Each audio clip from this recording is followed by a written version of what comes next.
Hello guys, your most welcome to the information world YouTube channel.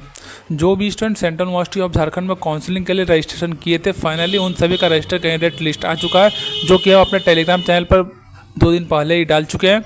तो आप वहां से जाकर अपना रजिस्टर कैंडिडेट लिस्ट देख सकते हैं। और बहुत सारे स्टूडेंट का डाउट था काउंसलिंग से रिलेटेड कि काउंसलिंग में हमारा क्या होने वाला है, और काउंसलिंग में जो हम जाएंगे तो काउंसलिंग में हमारा ओरिजिनल डॉक्यूमेंट सबमिट ले लिया जाएगा या हमारा फ़ोटोकॉपी सबमिट लिया जाएगा, और रजिस्टर कैंडिडेट लिस्ट के बेस पर ही हमारा एडमिशन कंफर्म होगा या फिर से और कोई लिस्ट आने वाला है। हमारा लो मार्क्स है, क्या हमें काउंसलिंग में जाना चाहिए या नहीं जाना चाहिए। तो आपके इन सारे डाउट्स पर हम आज डिस्कस करने वाले हैं और आपको कंप्लीट बताने वाले हैं और कि आपका क्या काउंसलिंग प्रोसेस रहने वाला है। तो आप इस वीडियो में एंड तक बने रहे ताकि आपको काउंसलिंग में कोई भी प्रॉब्लम फेस करना ना पड़े। और अगर आप इस चैनल पर नए हैं तो चैनल को सब्सक्राइब करके अभी रख ले, ताकि आपको सेंट्रल यूनिवर्सिटी ऑफ झारखंड से रिलेटेड सारा इन्फॉर्मेशन, लेटेस्ट अपडेट सबसे पहले आपको मिलता रहे। सबसे पहले बात करते हैं कि आपका जो रजिस्टर कैंडिडेट लिस्ट है, क्या इसी रजिस्टर कैंडिडेट लिस्ट के बेस पर आपका एडमिशन हो जाएगा। तो आपको बता दें कि ये रजिस्टर कैंडिडेट लिस्ट के बेस पर आपका एडमिशन नहीं होने वाला है।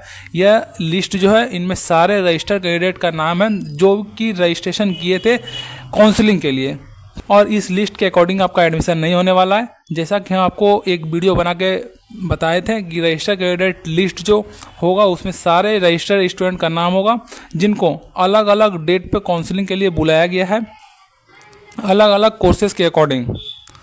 और आपका जो काउंसलिंग होगा उसमें आपका सिंपली डॉक्यूमेंट वेरीफाई किया जाएगा और आपका कुछ नहीं किया जाएगा। आपका सिर्फ डॉक्यूमेंट वेरीफाई किया जाएगा कि आपका सारा डॉक्यूमेंट सही है या नहीं है, और आपका उसमें डेट ऑफ बर्थ चेक किया जाएगा कि आपका सारे डॉक्यूमेंट में डेट ऑफ बर्थ सेम है या अलग अलग है। अगर आपका डॉक्यूमेंट में डेट ऑफ बर्थ अलग अलग है तो आपको उसको सही करवा लें, और अगर आपका सेम है तो आपको कोई प्रॉब्लम होने वाला नहीं है। अगर आपका सारे किसी डॉक्यूमेंट में डेट ऑफ बर्थ अलग है, जैसे कि आपका क्लास 10th का मार्कशीट हो गया, क्लास 12 का मार्कशीट हो गया, या आपका CUET का अप्लीकेशन फॉर्म हो गया, या आपका ग्रेजुएशन का सर्टिफिकेट हो गया, अगर इसमें आपका डेट ऑफ बर्थ अलग अलग है तो उसको आप सही करवा लें, नहीं तो आपको बहुत ज़्यादा प्रॉब्लम फेस करना पड़ सकता है। और आपका काउंसलिंग में आपका कोई भी ओरिजिनल डॉक्यूमेंट सबमिट नहीं लिया जाएगा। आपका सिर्फ जितने भी डॉक्यूमेंट का लिस्ट हम एक वीडियो बना के आपको बताए हुए हैं, वो वीडियो आप जाके वॉच कर लीजिए, जिसमें आपका बहुत ही ज़्यादा इंपॉर्टेंट डॉक्यूमेंट का लिस्ट हम बता चुके हैं, जो कि आपको सारे डॉक्यूमेंट का जितने भी लिस्ट हम बताएं उन सारे डॉक्यूमेंट को आपको ओरिजिनल लेकर जाना है, और साथ ही साथ उनका फ़ोटोकॉपी भी आपको लेकर जाना है।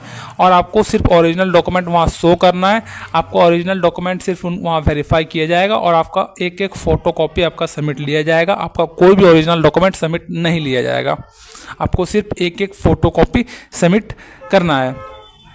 जब आपका काउंसलिंग कंप्लीट हो जाएगा सारे स्टूडेंट का, तो अगले दिन आपका सीट अलॉटमेंट लिस्ट आएगा, जिसमें से जितने स्टूडेंट को सीट अलॉट होगा उनका नाम होगा, और उन सारे स्टूडेंट को फ़ी पेमेंट करने के लिए बोला जाएगा 24 आवर के अंदर। अगर वो 24 आवर के अंदर फ़ी पेमेंट कर देते हैं तो उनका एडमिशन कंफर्म हो जाएगा। अगर वो 24 आवर के अंदर फ़ी पेमेंट नहीं करते हैं तो उनका जो सीट रहेगा वो किसी दूसरे स्टूडेंट को दे दिया जाएगा। और ये आपका जो काउंसलिंग के बाद आपका जो लिस्ट आता है वो लगभग हर कोर्सेज में 3 से 4 राउंड का लिस्ट आता है।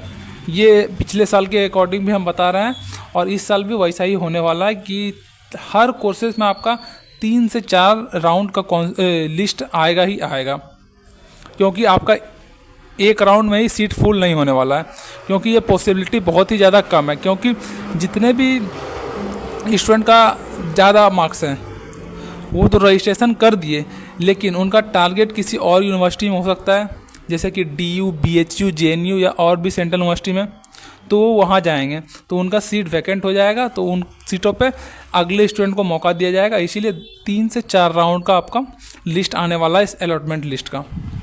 तो ये आप कन्फ्यूजन में ना रहें कि हमारा लो मार्क्स है, हमारा एडमिशन होगा या नहीं होगा।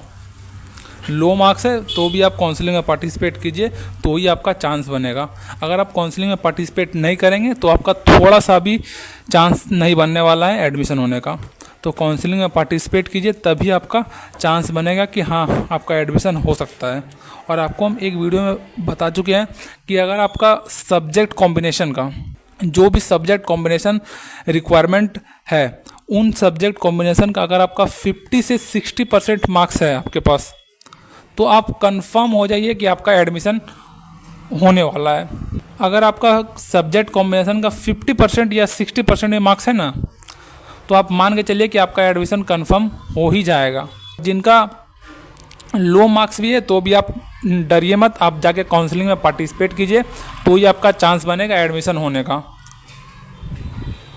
और ये कन्फ्यूजन में ना रहें कि हमारा लो मार्क्स है, एडमिशन नहीं होगा, काउंसलिंग में हम चले जाएंगे तो मेरा समय बर्बाद हो जाएगा या मेरा एडमिशन नहीं होगा। ऐसा नहीं है, आप काउंसलिंग में पार्टिसिपेट कीजिए तो ही आपका चांस बनने वाला है, चाहे वो 1% चांस हो या 2% चांस हो या 100% चांस हो।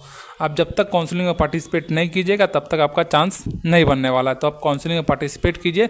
आपका काउंसलिंग में कुछ नहीं, डॉक्यूमेंट वेरीफाई किया जाएगा। डॉक्यूमेंट वेरिफिकेशन के बाद आपको फ़ोटोकॉपी सबमिट देना है और उसके बाद अगले दिन आपका सीट अलॉटमेंट का लिस्ट आएगा, जिसके बाद आपको 24 आवर का टाइम दिया जाएगा कि आप पेमेंट करें। अगर आप पेमेंट कर देते हैं तो आपका सीट कंफर्म हो जाता है। अगर आप पेमेंट नहीं करते हैं तो आपके सीट को किसी दूसरे स्टूडेंट को दे दिया जाएगा और उनको बोला जाएगा कि आप 24 आवर के अंदर पेमेंट करें। ऐसा करते करते जब तक सीट फुल नहीं हो जाता है तब तक इसी तरह प्रोसेस आपका चलते रहेगा, चाहे वो 4 राउंड, 5 राउंड, 6 राउंड, जितना भी राउंड जाए, जब तक सीट फुल नहीं होगा तब तक ऐसा ही प्रोसेस चलते रहेगा। और ये रजिस्टर्ड कैंडिडेट लिस्ट के बेस पे आपका एडमिशन नहीं होने वाला है, ये आप कन्फ्यूजन में ना रहें। बहुत सारे स्टूडेंट हमको कमेंट कर रहे थे कि ये रजिस्टर्ड कैंडिडेट लिस्ट के अकॉर्डिंग पे हमारा एडमिशन होगा या नहीं होगा, तो ऐसा बात नहीं है। आपका रजिस्टर्ड कैंडिडेट लिस्ट के बेस पे आपका एडमिशन नहीं होने वाला है। आप काउंसलिंग में पार्टिसिपेट कीजिएगा तो ही आपका एडमिशन होने का चांसेस है। जो भी डाउट्स है काउंसलिंग से रिलेटेड आप हमको कमेंट कर सकते हैं। ज़्यादा नंबर में कमेंट्स आएगा तो हम आपके लिए सेपरेट वीडियो भी बना देंगे और आपको हर एक कमेंट का रिप्लाई देने का कोशिश करेंगे। तो मिलते हैं नेक्स्ट वीडियो में, तब तक आप इस चैनल को सब्सक्राइब करके रख लें ताकि सेंट्रल यूनिवर्सिटी ऑफ झारखंड से रिलेटेड सारा इन्फॉर्मेशन, लेटेस्ट अपडेट आपको सबसे पहले इस चैनल पर मिलते रहें।